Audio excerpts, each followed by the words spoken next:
Tanggap na raw ni VP Sara na posibleng hindi na maibalik pa sa Pilipinas ang kanyang ama na si dating Pangulong Rodrigo Duterte na nasa kustodiya ng ICC dahil sa crimes against humanity. Handa na rin daw siya sakaling siya naman ang iparesto. Narito ang agenda report ni Hannah T. Sa gitna ng mga panawagang umuwi na, iginiit ni VP Sara na nagtatrabaho pa rin siya remotely bilang bise kahit nasa Hague, Netherlands. So, yes. Multitasking ako. Hindi ko po gusto tumagal dito.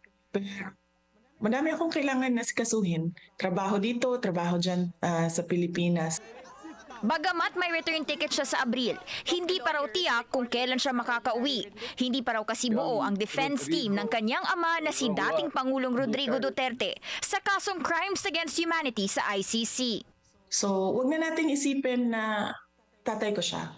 Isipin na lang natin na Vice President ako at gumagawa ako ng paraan kung paano maibalik natin ang isang Filipino citizen sa ating bayan. May nakatutok din daw na ibang legal team para sa kanyang impeachment case na naghahanda ngayon ng mga witness at mga sagot sa articles of impeachment. Hindi rin nag-alinlangan si VP Sara na tumugon sa mga balitang siya naman ang posibleng susunod na maaresto.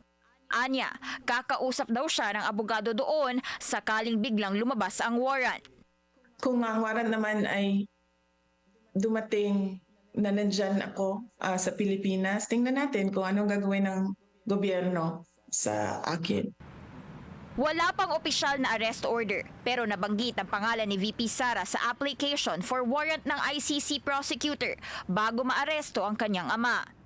Sa background ng pagbuo ni Duterte ng Davao Death Squads, si VP Sara ang alkalde ng Davao. Ang kanyang ama naman ang vice mayor mula 2010 hanggang 2013.